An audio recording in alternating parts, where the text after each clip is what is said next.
Hi folks, no pleasantries on this video. I'm going to jump right in and get on with it.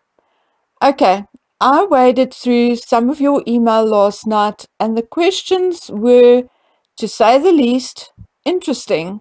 So although I replied to some, I thought it best to perhaps answer and discuss some of it in a video so that I do not have to repeat myself too much. Firstly, I want to talk to you about an interesting email from Colin, which had nothing to do with the Harkles, but was insightful, as you will see later in the video. Our discussion was about the adoption process paperwork and the court's role and birth certificates, and here is where I learned something about surrogacy and its paperwork. In the United States, in some states, prospective parents file a pre-birth order, which instructs the hospital to enter the intended parents' names on the original birth certificate. In other states, the birth certificate needs to be reissued following additional legal work which has to be completed after the birth.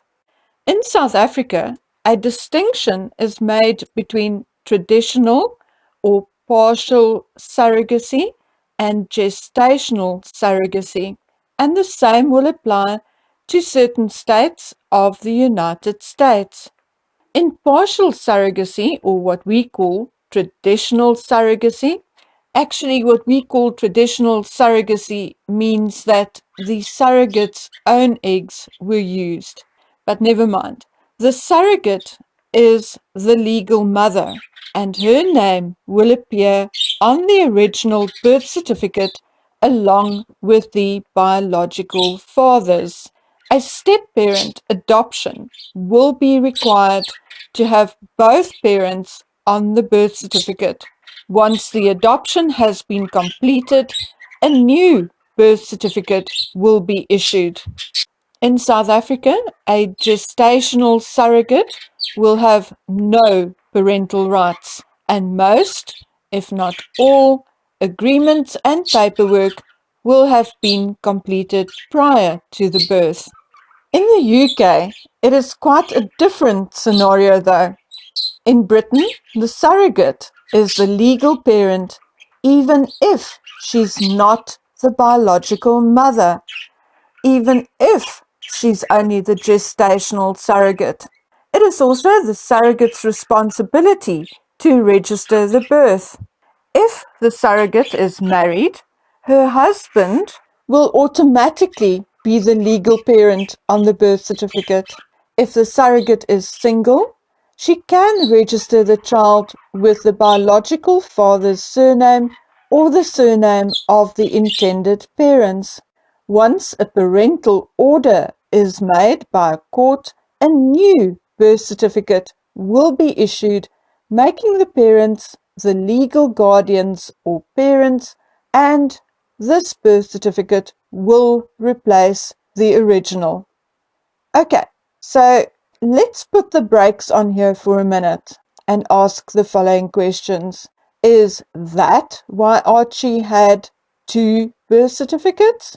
Remember when Harry's wife called herself Archie's guardian in her court action against Splash News instead of the mother or parent? And now we are going to play a game, and the game is called What Do I Know? What Do I Not Know? And what am I still guessing or speculating about? So let us start with what I know. 1. Archie was born of a surrogate. 2. Archie was not born on the 6th of May 2019. 3. Archie's christening photo was not taken on the 6th of July 2019. 4. I know that the baby at Bishop Tutu's home in the 1-year video and the one Harry's wife was carrying in the last pap shot is the real Archie. 5. I know that Harry and his wife now has custody of the child. Okay, what do I not know? 1. I do not know who the surrogate is, and none of us need to know that. 2. I do not know where or when Archie was born. 3. I do not know when he was christened or whether he even was christened, but I'm relatively sure that he was. What I am guessing or speculating about. 1. I do not know for a fact that he has both Harry and his wife's DNA, but I am guessing or speculating, and I'm even prepared to say that I am 98% sure he has both their DNA. 2. I'm guessing or speculating that he was born 1 month to 2 weeks prior to his birth announcement. 3. I'm guessing or speculating that he was delivered to Harry and his wife in the early morning hours of the 6th of May, likely by private plane or helicopter, and that is why 2 vehicles left Frogmore but did not go to the Portland. Or maybe those vehicles were just a decoy, and he was delivered to them a few days earlier. Remember the ambulance and 2 white vans seen at Frogmore a few days earlier? Remember the ambulance driver saying he stopped to have a sandwich? Not likely. They do not eat in their ambulances. 4. I'm guessing, or speculating, that Archie was christened much earlier, maybe even in May, when he was in reality already a month old. 5.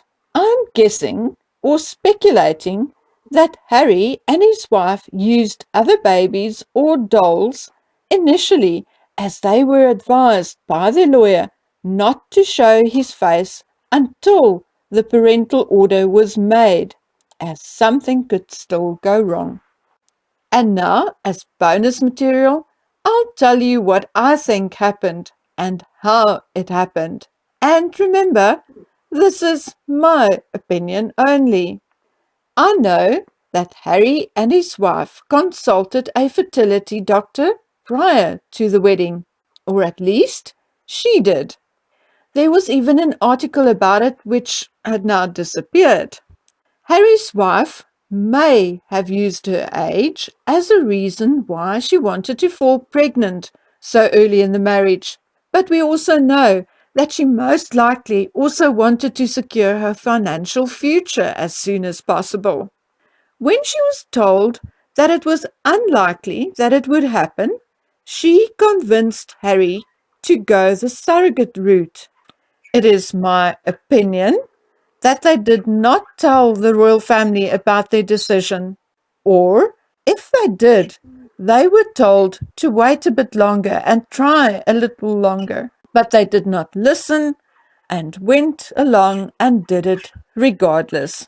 I personally think it was a decision they made on their own at the time.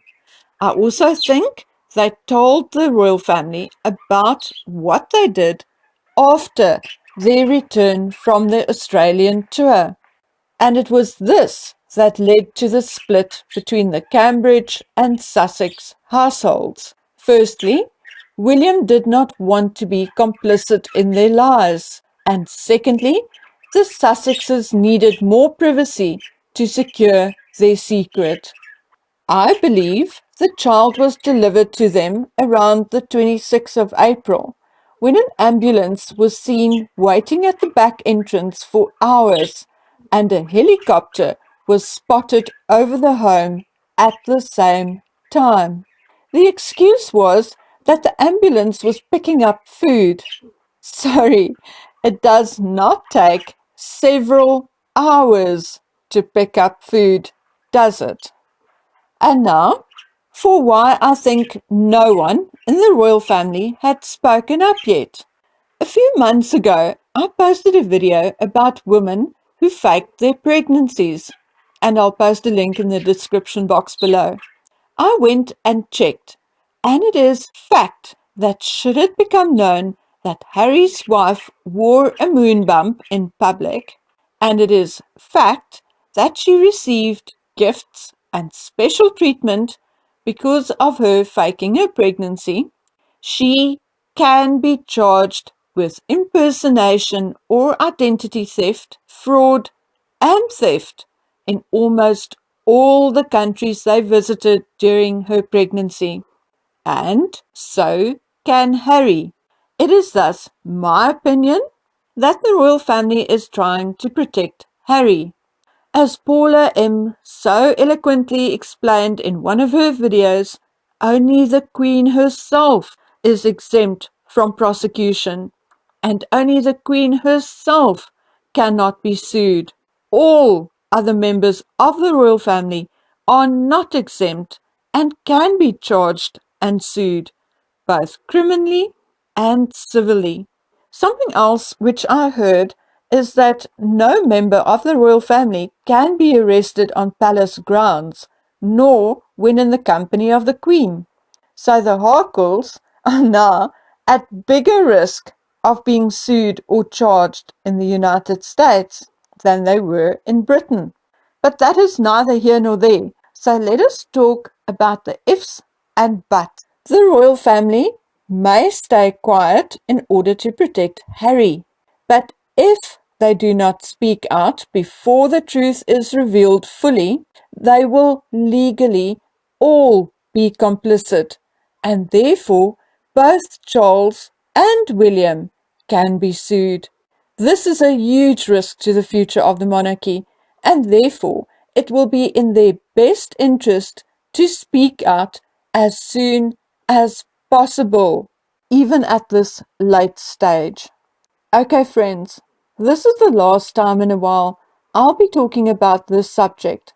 Next, we'll be moving on to some other matters of interest, and believe me, there are a few subjects we need to touch on. One being Omid Scobie's conduct and troubles, and another, Oprah Winfrey's reaction to the fallout of the interview, and many other things. There is also a new short story and poem on my website, and there will be a new video up during the course of the weekend. I'll post a link on my community page as soon as it was loaded. The video had floated around for 2 weeks now, but I did quite a bit of traveling and had a bit of drama this past week or so, and just did not have the time to complete it. But now it's done, and I'm just waiting for my daughter to make time between her studies to load it onto the website. Okay, so as always, I thank you for your support, I thank you for being here, and I ask very nicely that you guys all take good care of yourselves so I can welcome you back on the next video. Until then, bye.